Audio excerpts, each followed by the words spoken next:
న్యూమరాలజీలో సర్వీసెస్లో ఉన్నటువంటి కన్ఫ్యూజన్ని పూర్తిగా తొలగించడానికి అసలు ఎన్ని సర్వీసులు ఉంటాయి, ఆ సర్వీసుల మోటివేషన్ ఏమిటి, ఆ సర్వీసుల యొక్క యూజ్ ఏంటి, దానిని ఎలా ఫాలో అయితే మనం బ్రైట్ ఫ్యూచర్ని అందుకోగలం అనే అంశాలని చర్చించడానికి వరుసగా మీకు ఒక్కొక్క సర్వీస్ని నేను ఎంత హార్డ్ వర్క్తో మీకు దాని యొక్క ఫ్రూట్ఫుల్ రిజల్ట్ని అందిస్తాను అనే విషయాన్ని మీకు ఒక్కొక్క సర్వీస్ని లైవ్లో చేయడం అనేది స్టార్ట్ చేశాను. ఈరోజు బర్త్ బేబీస్కి చాలామందికి కన్ఫ్యూజ్గా ఉన్నటువంటి విషయం, ఎంతోమంది న్యూమరాలజిస్టులు వారి ఇష్టం వచ్చిన విధంగా మన పైన రుద్దుతున్న చాలా విషయాలకి ఈరోజు మీకు సమాధానం ఇవ్వబోతున్నాను. దానిలో మొదటిది, నేను చేసే సర్వీసుల్లో సర్వీస్ 1 ఏమిటి అంటే, బర్త్ బేబీస్కి అంటే చిల్డ్రన్స్కి నేముని ఎలా డిసైడ్ చేయాలి. ఇప్పుడున్నటువంటి అప్డేట్ ఉన్న ప్రకారం, ఇప్పుడున్నటువంటి అప్డేట్ వెర్షన్ ప్రకారం మనం బర్త్ బేబీస్కి నేముని ఎలా ఇవ్వాలి. ఆస్ట్రాలజీ, నక్షత్ర పాదం, దానికి మించి కేపీ ఆస్ట్రాలజీ సబ్బు లెవెల్ వరకు వచ్చి న్యూమరాలజీలో డెస్టినీ నెంబర్, దాని యొక్క అనుగుణమైనటువంటి హార్మోనీస్, అలాగే birth vibration, sound frequency, strength, 3, 5, 6 యొక్క వాల్యూస్ లాంటి 14 డైమెన్షన్స్ని ఎలా బర్త్ బేబీస్ పేరులో నిక్షిప్తము చేయాలి అనే అంశాన్ని చాలా క్షుణ్ణంగా మీ అందరికీ అర్థమయ్యే విధంగా ఈ వీడియోలో చర్చించడం జరిగింది. సో టాపిక్ ఏంటంటే, చిల్డ్రన్ నేమ్, బర్త్ బేబీస్ యొక్క నేమ్ని ఎలా డిసైడ్ చేస్తాము. ఇది నా యొక్క న్యూమరాలజీ సర్వీస్లో సర్వీస్ నెంబర్ 1. ఇది చూద్దామండి ఒక ఉదాహరణతో. ఇక్కడ బర్త్ బేబీ గర్ల్, బాలిక, వీరి యొక్క date of birth 18/3/2024, time of birth 7:32 AM, ఉదయం 7:32 భీమవరంలో జన్మించారు. ఇప్పుడు వీరికి మనం నేముని డిసైడ్ చేయమని నా దగ్గరికి వచ్చారు. నేను చేసి ఇచ్చాను ఆల్రెడీ. అయితే ఎలా చేశాను అనేది మీతో షేర్ చేసుకుంటున్నాను. ఎందుకంటే మీకు కూడా బర్త్ బేబీస్కి నేమ్ కావాల్సి వచ్చినప్పుడు అసలు మా యొక్క చిల్డ్రన్కి ఎలా నేమ్ డిసైడ్ చేస్తారు, మరి ఆ నేమ్ డిసైడ్ చేయటంలో ఆస్ట్రాలజీ ఉందా, కేపీ ఆస్ట్రాలజీ ఉందా, న్యూమరాలజీ ఉందా, ప్రోనాలజీ ఉందా, ఇలా ఎక్సెట్రా అన్ని అంశాలని చూస్తూ 14 డైమెన్షన్స్లో చేస్తున్నారా లేదా అనే అంశాన్ని ఇప్పుడు మనం ఈ ఉదాహరణ ద్వారా చూద్దామండి. ఫస్ట్ ఒకరు ఈ విధంగా వారి యొక్క బర్త్ బేబీ డీటెయిల్స్ ఇచ్చిన తర్వాత నేనేమి చేస్తాను అంటే, మొదటగా వీరిచ్చినటువంటి ఈ టైం అనేది కరెక్టా కాదా అనే అంశాన్ని పరిశీలిస్తాను. దీన్నే బీటీఆర్ అంటారు. BTR, birth time rectification. BTR అంటే ఒక బేబీ జన్మించినప్పుడు అది హాస్పిటల్లో కానివ్వండి, ఇంట్లో కానివ్వండి, సిజేరియన్ కానివ్వండి, నార్మల్ డెలివరీ కానివ్వండి, ఏం జరుగుతుందంటే ప్రతి డాక్టర్ కూడా వారి టెన్షన్లో ఉంటారు. అంటే తల్లికి ఎలాంటి ఇబ్బంది కలుగుతుంది, సవ్యంగా జరుగుతుందా లేదా, ఇలాంటి టెన్షన్లో ఉంటారు. ఇలాంటి టెన్షన్లో ఉండి వారి మైండ్ అంతా కూడా దానికే కేటాయిస్తారు. ఆ టైంలో బేబీ పుట్టిన వెంటనే ఆ టెన్షన్లో నుంచి స్ప్లిట్ సెకండ్స్లో వాళ్ళు బయటికి రాలేరు. దానికి 2, 3 లేదా 5, 6 లేదా 10 సెకండ్లు డిఫరెన్స్ ఉంటుంది. ఆ డిఫరెన్స్తో వాళ్ళు ఈ యొక్క టైముని ఆ తల్లి యొక్క చేతి పైన రాస్తారు. అయితే చిన్న కొద్ది సెకండ్స్ తేడా ఉంటుంది. ఎక్కువ మందికి, చాలా తక్కువ మందికి అసలు ఎలాంటి తేడా లేకుండా పర్ఫెక్ట్గా ఉంటుంది. ఇది మనం కరెక్ట్గా చేసుకోకుండా మనం ముందుకెళ్ళి ఫర్దర్ యొక్క విషయాలన్నీ చూసినప్పుడు చిన్న విషయం తప్పుపోయినా సరే మనం చేస్తున్నటువంటి నేమ్ అనేది ఫుల్ ప్లెడ్జ్డ్గా ఉండదు. సో ఫస్ట్ స్టెప్ ఏంటంటే ఇచ్చిన టైంకి బీటీఆర్ చేసుకోవటం. దీనికి వీరి యొక్క రాశి చక్రాన్ని అలాగే భావ పట్టికని గ్రహ పట్టికని మూడింటిని వేసుకుంటాం. ఫస్ట్ రాశి చక్రం, భావ పట్టిక, గ్రహ పట్టిక. అలా వేసుకున్నప్పుడు వీరి యొక్క భావ పట్టికలో 1వ భావం 9వ భావాలను తీసుకొని వీరెండిటి యొక్క స్టార్ లార్డ్, సబ్ లార్డ్ భావ పట్టికలో 1వ భావం 9వ భావాన్ని తీసుకొని ఈ రెండిటి యొక్క స్టార్ లార్డ్, సబ్ లార్డ్ని పరిశీలించినప్పుడు ఇక్కడ ఈ యొక్క 1వ భావం యొక్క స్టార్ లార్డు, 1వ భావం యొక్క సబ్ లార్డులు, 9వ భావం యొక్క స్టార్ లార్డు, 9వ భావం యొక్క సబ్ లార్డులతో సంబంధాన్ని కలిగి ఉంటే దట్ ఈస్ కరెక్ట్ టైం. ఆ సంబంధం లేనప్పుడు మనం బీటీఆర్ చేసుకొని ఈ యొక్క సంబంధాన్ని అనుసరిస్తూ 7 గంటల 32 నిమిషాల 5 సెకండ్ల, 7 గంటల 32 నిమిషాల 10 సెకండ్ల ఇలా చూసుకుంటూ వెళ్ళాల్సి ఉంటుంది. ఇది ఒక టాపిక్. ఈ టాపిక్ని మీకు బాగా అర్థమయ్యేలా మనం మరో వీడియోలో చెప్పుకుందామండి. ప్రజెంట్ అయితే ఇదంతా బీటీఆర్ చేసుకుంటే 7:32 AM అనేది ఎగ్జాక్ట్గా వచ్చింది. సో ఇక్కడ బీటీఆర్ చేయడం అయిపోయింది ఫస్ట్. ఇప్పుడేం చేయాలంటే ఈ యొక్క డేటు టైమును బట్టి రాశి చక్రం, భావ పట్టిక, గ్రహ పట్టికని వేసుకున్న తరువాత ఏం చేయాలి, ఈ యొక్క రాశి చక్రములో ఏమైనా ప్రాథమిక దోషాలు ఉన్నాయా అనేది పరిశీలించాలి. ఏమిటి ప్రాథమిక దోషాలు? 4. నెంబర్ 1 కాలసర్ప దోషం. దీనిలో డైరెక్ట్ కాలసర్ప దోషం ఉంటుంది, ఇండైరెక్ట్ కాలసర్ప దోషం ఉంటుంది. నెంబర్ 2 కుజ దోషం. నెంబర్ 3 పునర్పు దోషం. నెంబర్ 4 నక్షత్ర పాద దోషం. దోషపూరితమైన నక్షత్ర పాదాలు కొన్ని ఉంటాయి, ఇవి కూడా పరిశీలించాలి. ఈ 4 పరిశీలించిన మీదట ఏం తెలిసిందంటే ఈ యొక్క జాతకురాలికి ఈ 4 ఏ దోషము లేదు. వీటిని ఎలా పరిశీలించాలి అనేది ఒక వీడియోలో మనం కంప్లీట్గా చూద్దామండి. ఇక్కడైతే దోషము లేదు. ఒకవేళ దోషం ఉంటే దీన్ని నెగిటివ్గా భావించి ఎంత పర్సెంటేజ్ నెగిటివ్ ఉంది అనేది మనం ఫీడ్ చేసుకుంటాం. ఫస్ట్ ఇక్కడ ఈ విధంగా బీటీఆర్ చేసుకున్నాం, నో ప్రాబ్లం, ఏం అడ్జస్ట్ చేయాల్సిన అవసరం లేదు. ప్రాథమిక దోషాలు ఉన్నాయని చూసాం, లేవు. ఇప్పుడు నెక్స్ట్ స్టెప్ ఏంటి అంటే ఈ యొక్క రాశి చక్రము నుంచి వీరి యొక్క రాశి, లగ్నం, వారం తీసుకుంటాం. నక్షత్ర పాదం కూడా వేసుకుంటాం, అది ఇక్కడ క్యాల్కులేషన్ అవసరం లేదు కాబట్టి ఇక్కడ మీకు చూపించట్లేదు. రాశి, లగ్నం, వారం తీసుకున్నాం. ఇలా తీసుకున్నప్పుడు రాశి మిథున రాశి వచ్చింది, లగ్నం మీన లగ్నం వచ్చింది. ఈ రెండింటి నుంచి మనం జన్మ వైబ్రేషన్లో అంటే బర్త్ వైబ్రేషన్లో ఇండెక్స్ తయారు చేసుకుంటాం. ఇండెక్స్ ఎంత? రాశి ఆర్ లగ్నం. రాశి యొక్క వైబ్రేషన్ 5 వచ్చింది, లగ్నం యొక్క వైబ్రేషన్ 3 వచ్చింది. అంటే ఇక్కడ మిథునమునకు అధిపతి బుధుడు, బుధుడు యొక్క వైబ్రేషన్ 5 కాబట్టి ఇక్కడ మనం 5గా తీసుకున్నాం. అలాగే మీనం యొక్క అధిపతి గురువు, గురువు యొక్క వైబ్రేషన్ 3, ఇక్కడ 3గా తీసుకున్నాం. 5 or 3 అని రాయొచ్చు, లేదా ఇది భిన్న రూపంలో ఉంది కాబట్టి లవములో తక్కువ హారములో ఎక్కువ రాసుకుంటే బాగుంటుంది. సో ఇండెక్స్ 3/5, కానీ దాని మీనింగ్ 3 or 5. ఓకే, ఈ విధంగా మనకి ఇండెక్స్ వస్తుంది. వెంటనే ఇక్కడ మిథునముకి బుధుడికి అధిపతి 5, మీనం గురువుకి అధిపతి గురువుకి వైబ్రేషన్ 3 అనేది వైబ్రేషన్ వాల్యూస్ మాత్రమే తీసుకోవాలి, చాల్దియన్ పైథాగరస్ కాదు. ఓకే, ఇండెక్స్ అయిపోయింది. ఇప్పుడు ఆర్పి కావాలి.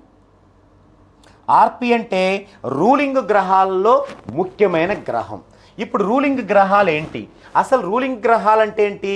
ఒక బర్త్ బేబీ ఒక ప్లేస్లో జన్మించినప్పుడు ఆ పర్టిక్యులర్ ప్లేస్లో అంతరిక్షంలోకి మనం గనక ఒక టెలిస్కోప్తో చూస్తే అంతరిక్షంలో ఉన్న కోటాను కోట్ల గ్రహాలలో చాలా దగ్గరగా క్లోజ్గా 7 గ్రహాలు ఉంటాయి. ఆ 7 గ్రహాలనే రూలింగ్ గ్రహాలు అంటారు. ఇవి లైఫ్ మొత్తం మీద చాలా చాలా ప్రాధాన్యత కలిగి ఉంటాయి. ఇవి కరెక్ట్గా రావాలంటేనే మనం బీటీఆర్ ఎగ్జాక్ట్గా చేసుకొని తీరాలి. ఇక్కడ బీటీఆర్ చేసుకోకుండా త్వరగా వేసుకొని ముందుకెళ్ళినందువల్ల లైఫ్లో చాలా లాస్ ఎదుర్కోవాల్సి వస్తుంది. అందుకే మంచి ప్రావీణ్యం కలిగిన న్యూమరాలజిస్ట్ చేత మాత్రమే బర్త్ బేబీస్కి నేముని డిసైడ్ చేయించడం అన్ని విధాలా శ్రేయస్కరం, గుర్తుంచుకోండి. ఓకే, ఇప్పుడు ఇక్కడ రూలింగ్ గ్రహాలు ఏమేంటివి 7 అంటే ఆ రోజు ఒక వారం ఉంటుంది, ఆ వారం యొక్క అధిపతి, దాన్నే దినాధిపతి అంటారు, డే లార్డ్ అంటారు. అలాగే వారి యొక్క లగ్నం యొక్క 4 లార్డ్స్, 4 అధిపతులు ఏంటి? Sub lord, sub lord, star lord, sign lord. అలాగే రాశి యొక్క 2 లార్డ్స్, 2 అధిపతులు, స్టార్ లార్డు, సైన్ లార్డు. అవే ఇక్కడ తీసుకున్నాం. డే లార్డ్, లగ్నం యొక్క sub lord, sub lord, star lord, sign lord, రాశి యొక్క స్టార్ లార్డ్, సైన్ లార్డ్. ఇవి చంద్ర, బుధ, శని, బుధ, గురు, రాహు, బుధ. ఇక్కడ మీకు ఇది చూపించే ప్రయత్నం ఎందుకు చేయలేదంటే వీడియో లెంగ్త్ అవుతుంది, పైగా ఇక్కడ వేయటం అనేది బాగా లేట్ అవుతుంది. అవి ఎలా వేయాలనేది మనం మరో వీడియోలో రూలింగ్ గ్రహాల వరకు చెప్పుకుంటాం, డోంట్ వరీ. సో ఇప్పుడు వీటి యొక్క వైబ్రేషన్స్ తీసుకుందామండి. చంద్రుడి యొక్క వైబ్రేషన్ 7, బుధుడి యొక్క వైబ్రేషన్ 5, శని యొక్క వైబ్రేషన్ 8, బుధుడి యొక్క వైబ్రేషన్ 5, గురువు యొక్క వైబ్రేషన్ 3, రాహు యొక్క వైబ్రేషన్ 2, బుధుడి యొక్క వైబ్రేషన్ 5. ఇక్కడ బుధుడికి 5, రాహుకు 2, గురువుకు 3 ఇలా ఇస్తున్నప్పుడు మనకి ఇవి చాల్దియన్ వాల్యూస్ కాదు. చాలామంది కొంచెం అతి తెలివితేటలతో చంద్రుడికి 2 కదా, చంద్రుడు 2 సంఖ్య కదా, మరి 7 7 అంటాడు. అంటే వాళ్ళ నాలెడ్జి అంతవరకే ఉంటుంది. కాబట్టి మీరు గమనించండి, ఆ అన్నిటికీ మీరు ప్రతి దానికి స్పందిస్తూ అనవసరంగా మీ టయాన్ని వేస్ట్ చేసుకోవద్దు, కన్ఫ్యూజన్లో ఉండొద్దు. మళ్ళీ చెప్తున్నాను, ఇవి వైబ్రేషన్స్. ఇవి తెలియని చాలామంది వీటికి చాల్దియన్ వాల్యూస్ ఇచ్చి ఇదేంటి చంద్రుడు 2 అయితే 7 వేశారంటారు. సో మన వ్యూస్కి నేను చెప్పేది ఏంటంటే ఇవి వైబ్రేషన్ వాల్యూస్, మీరు అనవసరంగా కన్ఫ్యూజ్ అవ్వకండి. ఓకే, ఇప్పుడు వీటి వాల్యూ చూసుకుంటే 7 5 12, 12 8 20, 21 5 25, 25 3 28, 28 2 30, 30 1 5 35. ఈ 35లో 3 + 5 = 8 అవుతుంది. అంటే దీన్ని సింగిల్ చేస్తే 8 అవుతుంది. 8 అంటే ఎవరు? శని యొక్క వైబ్రేషన్. అంటే వీరి రూలింగ్ మూలగ్రహం శని.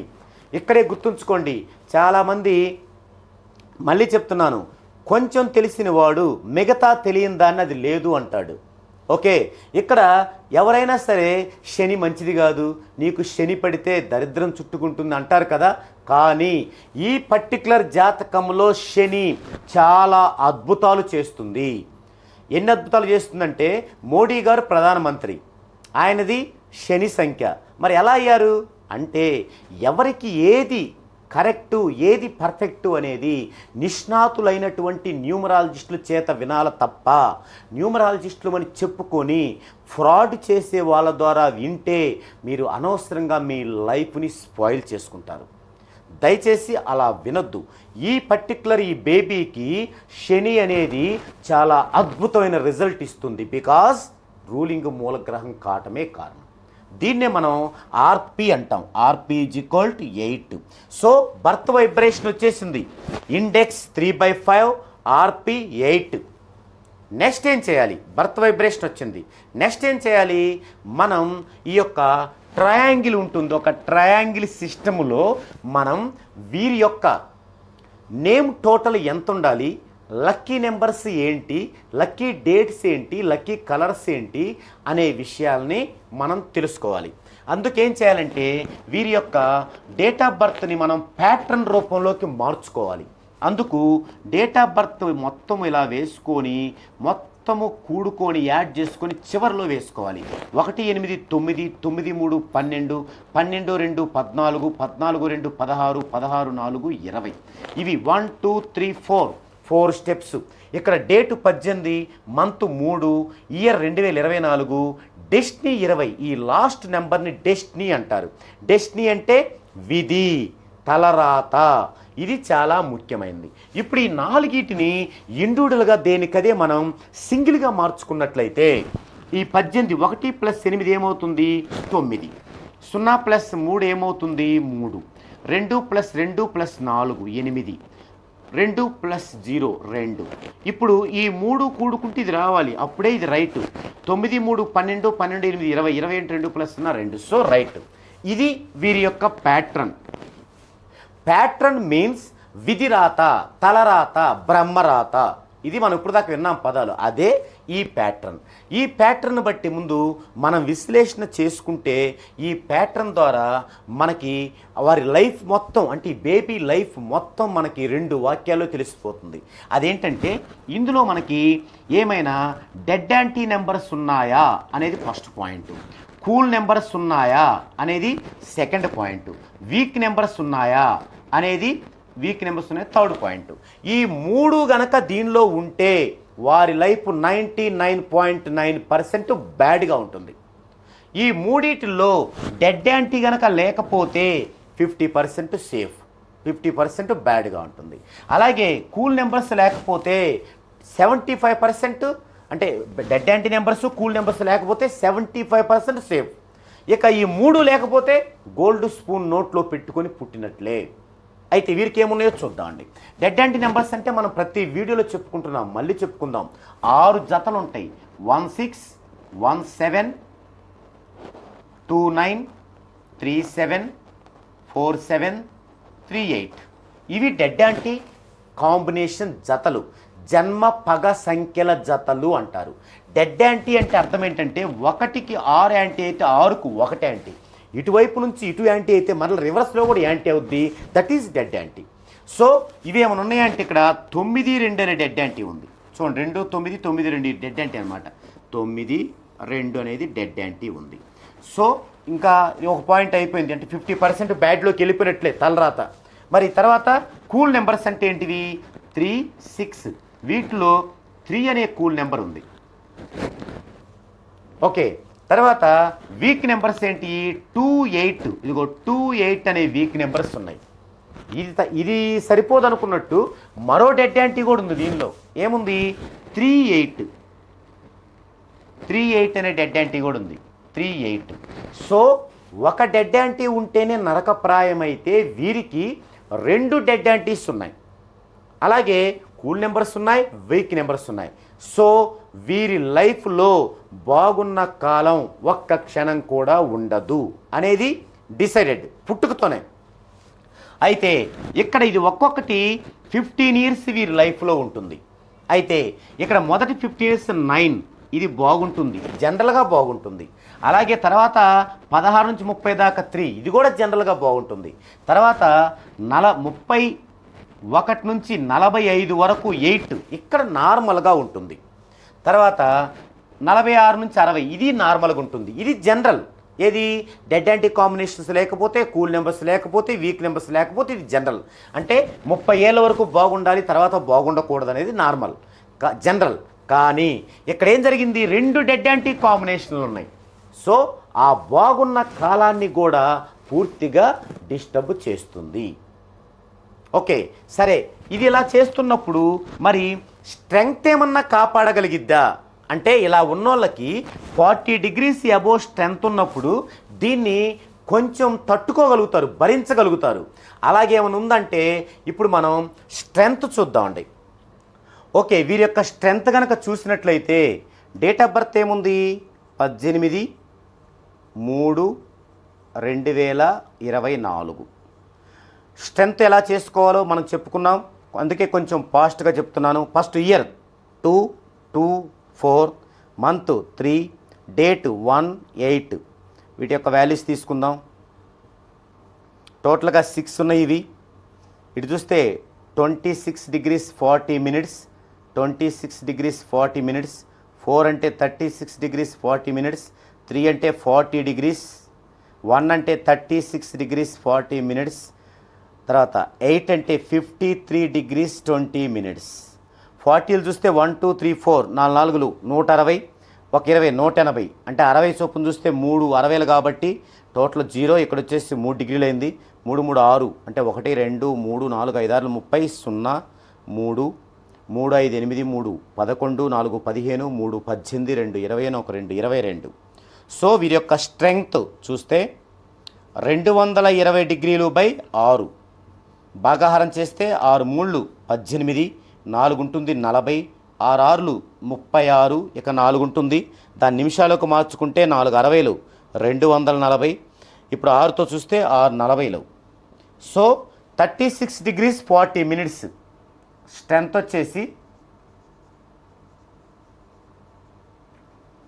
36 degrees 40 minutes. ఇది స్ట్రెంత్. ఇక్కడ ఇన్ని ప్రాబ్లమ్స్ ఉన్నటువంటి వీరికి స్ట్రెంత్ కనుక 40 degrees అబోవ్ ఉంటే ఆ ప్రాబ్లమ్స్ శాతం సగానికి తగ్గిపోతుంది. కానీ స్ట్రెంత్ కూడా అంత లేదు. సో ఇప్పుడేం చేయాలి మనం?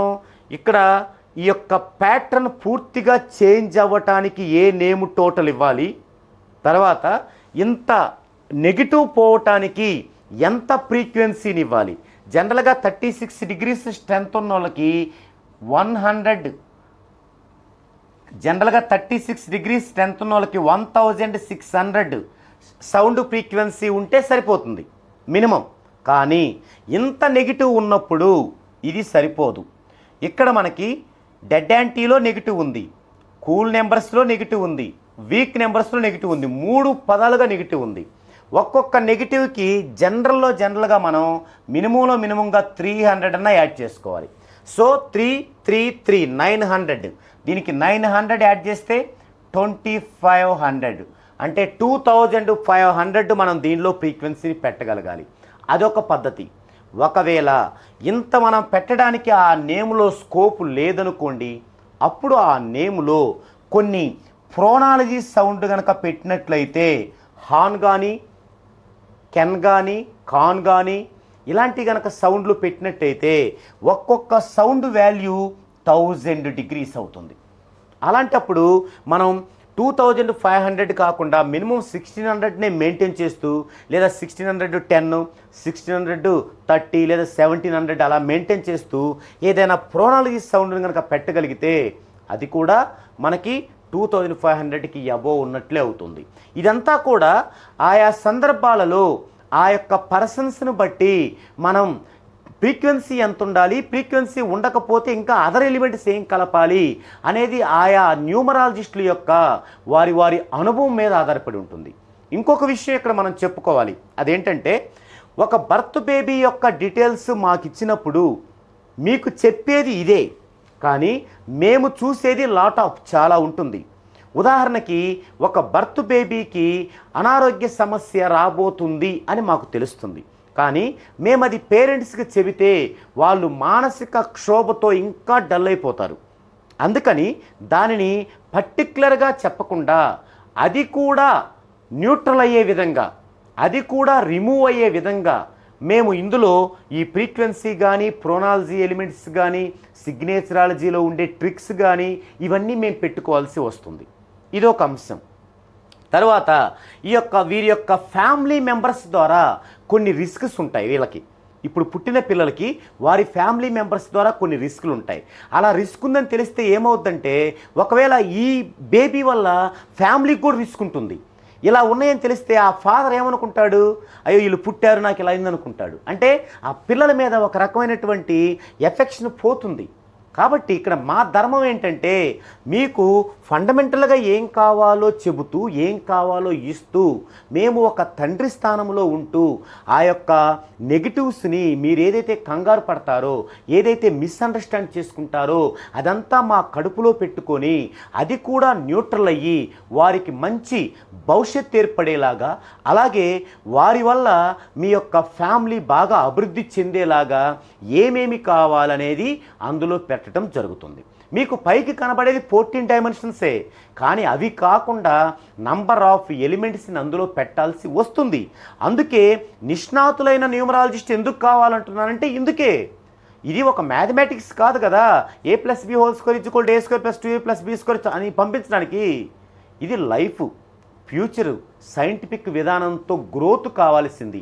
ఇలాంటి టైంలో ఇన్ని జాగ్రత్తలు తీసుకోవాలి. కాబట్టే చిల్డ్రన్స్కి ఎంతో ప్రాధాన్యత ఇస్తున్న ఈ జనరేషన్లో ఇప్పటికి కూడా బర్త్ బేబీస్కి నేమ్స్ కోసమయ్యి క్యూలో ఉంటున్నారు. అంటే ఈరోజు కనుక ఇస్తే మనకు వారికి ఇవ్వటానికి మినిమం నెల రోజులు పట్టేంత క్యూలో ఉంటున్నారంటే వారు పిల్లల ఎడల వారి భవిష్యత్తు ఎడల తీసుకుంటున్న జాగ్రత్త అని చెప్పాలి. సో మిత్రులారా, అంత జాగ్రత్త తీసుకునే మీరు ఇంత వివరణాత్మకమైనటువంటి సబ్జెక్టుని పిల్లలకి ఇవ్వడం ద్వారా వారికి మంచి భవిష్యత్తుని మీ బాధ్యతగా ఇచ్చినట్లు అవుతుందని మరోసారి చెప్తున్నాను. ఓకే, సరే, ఇక్కడ ఫ్రీక్వెన్సీ ఎంత ఉండాలి, కరెక్ట్గా అంతే ఉండాలా, ఒకవేళ ఫ్రీక్వెన్సీ తగ్గిన నేమ్లో ఏం పెట్టుకోవచ్చు అనే అంశాలను మనం డిస్కషన్ చేసాం. దీన్ని మేము పరిగణలో తీసుకుంటాం నేమ్ డిసైడ్ చేసేటప్పుడు. నెక్స్ట్ అంశం ఏంటంటే ఇక్కడ వీరి యొక్క ప్యాటర్న్ 9382 ప్యాటర్న్, దీని గురించి చెప్పుకున్నాం. ఇది అసలు బాగలేదు. ఇంతేనా? మరి బాగలేకపోతే వాళ్ళకి పూర్తిగా ప్రాబ్లమాటిక్కేనా అంటే కాదు. ఒకవేళ బాగలేకపోయినా ఇప్పుడు నేను చెప్పినంత 99% ప్రాబ్లం కాదు. ఎప్పుడు కాదంటే వీరి యొక్క ఫ్యామిలీ మెంబర్స్లో వారి యొక్క డేట్ ఆఫ్ బర్త్ ప్యాటర్న్ గనక బాగుంటే, వారి పేరెంట్స్ యొక్క మ్యారేజీ డేట్ గనక పర్ఫెక్ట్గా ఉంటే, వీరు ఇలా పుట్టినప్పటికీ కూడా ఇదంతా కాలక్రమేణా న్యూట్రల్ అయిపోతుంది, ఎలాంటి న్యూమరాలజీ నేమ్ లేకుండా కూడా. అది ఎలా? ఇప్పుడు వీరి యొక్క పేరెంట్స్ యొక్క మ్యారేజీ డేటు ఫర్ ఎగ్జాంపుల్ 1-6 కాంబినేషన్లో చేసుకున్నారు అనుకోండి, అది రైట్ కాదు. ఇలా రైట్ కాని కాంబినేషన్లో చేసుకున్నప్పుడే పిల్లలు ఇలాంటి స్థితిలో పుడతారు. లింక్ ఉంటుంది ఆ రెండింటికి. సో ఇది కానప్పుడు, ఇది మంచిది కరెక్ట్ కానప్పుడు ఏమవుతుంది, వీరికున్న 99.9% ప్రాబ్లం 3 రెట్లు పెరుగుతుంది వీరి ద్వారా, వీరి యొక్క పేరెంట్స్ మ్యారేజ్ డేట్ ద్వారా. అలాగే వీరి పేరెంట్స్ యొక్క డేట్ ఆఫ్ బర్త్లో కూడా ఇలా ప్యాటర్న్లో ఇప్పుడు ఏదైతే ఈ బేబీకి జరుగుతుందో ఆ కాలంలో వారికి బాగలేదనుకోండి తల్లిదండ్రులకి, అప్పుడు కూడా వీళ్ళ పరిస్థితి ఇంకా అగమ్య గోచరంగా తయారవుతుంది. తర్వాత వీరి యొక్క సహోదరులు, ఇప్పుడు రెండో కానుపు అనుకోండి, ఈ బేబీ ఫస్ట్ కానుపోలు ఉంటారు, వాళ్ళది కూడా వీళ్ళ మీద పడుతుంది. కాబట్టి మేమేం చేస్తాం, ఈ యొక్క విశ్లేషణని మీకు ఇస్తూ మిగతా ఫ్యామిలీ మెంబర్స్ ద్వారా కూడా ఏదైతే వీళ్ళపైన పడుతుందో ప్రెజరు, అది కూడా లేకుండా మేము పర్ఫెక్ట్గా చేసి ఇవ్వాల్సిన అవసరం అయితే ఉంటుంది. సో ఈ అన్ని అంశాలు తీసుకొని, అంటే ఇండెక్స్ తీసుకున్నాం, ఆర్పి తీసుకున్నాం, తర్వాత ఈ యొక్క ప్యాటర్న్ యొక్క వివరణ చూసాం, అలాగే తల్లిదండ్రుల యొక్క పేరెంట్స్ యొక్క మ్యారేజ్ డేట్ చూసాం, వారి డేట్ ఆఫ్ బర్త్లో వీళ్ళకి ఎలా ఉందో చూసాం, అలాగే వీరి యొక్క బ్రదర్ యొక్క డేట్ ఆఫ్ బర్త్ ప్యాటర్న్ చూసాం. ఇవన్నీ చూసిన తర్వాత ఇప్పుడు ఒక డిసైడ్కి వచ్చాం. ఏంటి ఆ డిసైడ్ అంటే, వీరి యొక్క డెస్టినీ 2 ఉన్న వాళ్ళకి BKM అనే లెటర్స్తో స్టార్ట్ అవ్వాలి. అది బీతో కానీ, కేతో కానీ, ఎంతో కానీ స్టార్ట్ అవ్వాలి. ఇదేంటంటే ఇప్పటివరకు మన సాంప్రదాయం ప్రకారం నక్షత్ర పాదం ప్రకారం అవుతుంది కదా, అయితే దానికి అప్డేట్ వెర్షన్ ఇది. నక్షత్ర పాదం నుంచి సబ్ లెవెల్ వరకు వచ్చి చేసినటువంటి అప్డేట్ వెర్షన్. ఈ వెర్షన్ ప్రకారం నేమ్ స్టార్ట్ అవ్వాలి. మినిమం 1600 డిగ్రీలు ఫ్రీక్వెన్సీ తగ్గకుండా ఉండాలి. దాంట్లో హాన్ కానీ, కాన్ కానీ, కెన్ కానీ ఏదైనా ఒక సౌండ్, ప్రోనాలజీ పాజిటివ్ సౌండ్ వచ్చేలా చూడాలి. ఒకవేళ రాని పక్షంలో ఇక్కడ దీని యొక్క ఫ్రీక్వెన్సీని పెంచుకునేలా చూడాలి. అలాగే ఇవన్నీ కూడా అలా ఇంక్రీజ్ చేసుకుంటూ మనం చాలా ఎక్కువ టైం తీసుకొని చాలా పర్ఫెక్ట్గా ఇవ్వాల్సి ఉంటుంది. అప్పుడే వారి యొక్క ఫ్యూచర్ బ్రైట్గా ఉంటుంది. నేనైతే ఈ విధంగా అన్ని విధాలుగా కేర్ తీసుకొని చాలా జాగ్రత్తగా చేస్తాను. పేరెంట్స్ ముందుగా ఏం చెప్తారంటే, నేను ఒక పేరు అనుకున్నామండి అని చెప్తారు. అయితే ఇక్కడ నేనేమంటానంటే, ఫస్ట్ నాకు పూర్తి ఫ్రీడమ్ ఇవ్వండి, నేను పర్ఫెక్ట్గా చేస్తాను, ఏముందో మీకు వివరంగా చెప్పి ఎందుకు ఇది ఇచ్చానో వివరిస్తాను మీకు. అప్పటికీ మీకు అది నచ్చకపోతే, ఎందుకు నచ్చదు అంటే ఎవరికైనా 2 కారణాల ద్వారా నచ్చదు. ఒకటి, నేను పెట్టిన పేరు ఆల్రెడీ వాళ్ళ ఫ్యామిలీ మెంబర్స్లో ఉంటే వద్దనిపిస్తుంది. సెకండ్ రీజన్ ఏంటంటే, నేను పెట్టిన పేరు వారి శత్రువుల పేరైతే వద్దనిపిస్తుంది. ఆ 2 కారణాలు రీత్యా వాళ్ళకు వద్దనిపిస్తే అప్పుడు నేనేం చేస్తానంటే, ఏ లెటర్స్తో అయితే స్టార్ట్ అవ్వాలో BKM, ఈ లెటర్స్ ద్వారా పేరెంట్స్ నుంచి ఒక లిస్ట్ తీసుకుంటాను. అంటే వాళ్ళ ఇంట్లో వాళ్ళందరూ కూర్చొని ఒక్కొక్క లెటర్ మీద ఒక 20-30 నాకు లిస్ట్ ఇస్తారు. అందులో నుంచి నేను మరలా 14 డైమెన్షన్స్లో ఎన్ని ఎలిమెంట్స్ ఉండేలాగా చేసి వారికి ఇస్తాను. ఎందుకంటే వారిచ్చిన లిస్టులోంచే నేను అన్నీ పెట్టిస్తున్నాను కాబట్టి ఇక కాదంటానికి అవకాశం లేదు. ఇలా సెకండ్ ఛాన్స్ ఇస్తాను. ఎందుకు సెకండ్ ఛాన్స్ ఇస్తున్నానంటే ఇదివరకిట్లాగా మనకి 6-7 కనే అవకాశం ఇప్పుడు లేదు, ఒకరు ఇద్దరే. కాబట్టి ఎవరికైనా కొంచెం ఆ ఇష్టం ఉండటం అనేది తప్పదు. కానీ వారికి ఇంత విషయం తెలీదు. అంటే మేమేమైతే వాళ్ళకి చెప్తున్నామో చెప్పని విషయాలు ఎన్ని ఉంటాయో, చెప్పని విషయాన్ని కూడా న్యూట్రల్ చేసేలాగా మేమెంత మదన పడుతూ కష్టపడుతూ ఒక నేమ్ ఇస్తామో మీరు నమ్మకపోవచ్చు. ఒక పేరు చేయటానికి మాకు 400 నుంచి 600 పేర్లు వరకు చూడాల్సి వస్తుందండి. ఇలా ఒక నేమ్ చేయటానికి ఈ యొక్క చార్ట్ మొత్తం వేయడానికి నాకు గంట టైం పడితే ఈ నేముని సెలెక్ట్ చేసి 14 డైమెన్షన్స్ పెట్టి దాన్ని వివరణ ఇవ్వడానికి మినిమం 15 నుండి 25 గంటలు పడుతుందండి. సో అంత కష్టపడి చేసిన దాన్ని వారు ఆ 2 కారణాల ద్వారా వద్దన్నప్పుడు ఓకే న్యాయమే కదా, ఒకళ్ళిద్దరు పిల్లల్ని కంటున్నప్పుడు ఆ యొక్క కోరికలు ఉంటాయి కదా అని మేము ఆ పేరెంట్స్కి ప్రిఫరెన్స్ ఇస్తాం. అయితే అప్పుడు లేట్ అవ్వదండి, ఎందుకంటే ఎవరి చార్ట్ మా దగ్గర ఉంటుంది. కాకపోతే పేరెంట్స్ ఎలాంటి ఓపిక కలిగి ఉండాలంటే మీరు ఒక 30-40 ఇచ్చారు, అందులో సెట్ అవ్వలేదు, మరలా ఇంకో 30-40 ఇవ్వగలగాలి. అంతేగాని 4 పేర్లు ఇచ్చి చేయండి అనకూడదు. ఇంకా ఇప్పటికీ కొంతమంది మన పాత సంప్రదాయం ప్రకారమే 4-5 పేర్లు ఇస్తారా అండి, ఒక పేరు ఎన్నుకుంటామంటారు. ఏం పద్ధతి అండి అది? ఎప్పుడో ఆస్ట్రాలజీలో ఈ అక్షరంతో పెట్టుకో కాక్షరంతో పెట్టుకొని ఇట్లా కొడితే ఒకసారి ఒక 100-200 పేర్లు వస్తాయి. ఆ పిచ్చి పిచ్చి పేర్లన్నింటిలో ఏదో ఒకటి ఎంచుకుంటాం మనం. ఇది అలా కాదండి. 20 గంటలు 30 గంటలు కష్టపడి 14 డైమెన్షన్స్లో నేముని ఇచ్చి వారి స్ట్రెంత్కు తగిన విధంగా ఫ్రీక్వెన్సీని పెట్టి ఏమైతే లోపించాయో అవన్నీ అందులో ఉండేలాగా ఇమిడ్చి కంప్లీట్ వారికి బ్రైట్ ఫ్రూట్ఫుల్ ఫ్యూచర్ని అందించేలాగా ఇవ్వటం జరుగుతుంది. కాబట్టి మీరు కూడా అర్థం చేసుకోవాలి. ఎక్కువగా మమ్మల్ని ప్రెజర్ చేస్తూ 4 ఇవ్వండి 5 ఇవ్వండి కాకుండా మేము ఎందుకు ఇచ్చామనేది అర్థం చేసుకొని దాన్ని తీసుకొని చేసుకుంటే వారికి మంచి ఫ్యూచర్ అనేది ఉంటుంది. అలా లేనప్పుడు సెకండ్ ఛాన్స్గా మీరు ఇవ్వాల్సి ఉంటుంది. దీనిని నేను సర్వీస్ 1గా ఇస్తానండి. సర్వీస్ 1 ఇలా ఇస్తాను.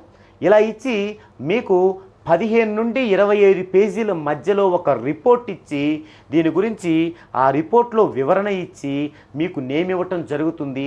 ఇది మీకు ఇచ్చిన తర్వాత ఏమన్నా డౌట్స్ ఉంటే మీరు కాల్ చేసి నా దగ్గర నుంచి దాని యొక్క సమాధానాన్ని మీరు తీసుకొని మీకు తెలియని విషయాలను అందులో తెలుసుకోవచ్చు. అయితే ఇలా మీరు తీసుకున్న వెంటనే దీన్ని ప్రింటౌట్ చేసుకొని దాన్ని భద్రపరచుకోవాలి. చాలామంది కొంతకాలం అయిపోయిన తర్వాత మాకు ఆ పీడిఎఫ్ డ్యామేజ్ అయిందండి మళ్ళీ పంపించంటున్నారు. అలా ఉండదండి, ఎందుకంటే నా దగ్గర కూడా మీ దగ్గర డ్యామేజ్ అయినట్టే అవుతుంది. కాబట్టి ఖచ్చితంగా ప్రింటౌట్ తీసుకోవాలి, అది మీ బాధ్యత. ఇది మన న్యూమరాలజీ సర్వీసుల్లో సర్వీస్ నెంబర్ 1 అండి. ఇది మీకు ఎవరికైనా ఇది కావాలనుకున్నప్పుడు మా యొక్క టీవీ సిబ్బందికి మీరు కాల్ చేసినట్లయితే కింద స్క్రోల్ చేసిన నెంబర్కి మీకు దీనికి సంబంధించినటువంటి డీటెయిల్స్, మీకు ఏమేమి మీరు పంపించాలి, తర్వాత ఇది ఎలా చేస్తామనే ఈ వీడియోని మీకు పంపిస్తారు. మీరు ఏమేమి పంపించాలనే డీటెయిల్స్ పంపిస్తారు. మీరు ఫీజు ఎలా పంపించాలి అనేది కూడా మీకు చెప్పడం జరుగుతుంది. కాబట్టి మిత్రులారా, ఈ విధంగా ఒక ఫుల్ ప్లెడ్జ్డ్ న్యూమరాలజిస్ట్తో మాత్రమే మీ పిల్లలకి నేముని సూచించి మీ పిల్లల యొక్క బంగారు భవిష్యత్తులో మీరు కూడా తగిన జాగ్రత్త తీసుకున్న వ్యక్తులుగా ఉండండి. ఇది ఈ వీడియో. మరో వీడియోలో సర్వీస్ నెంబర్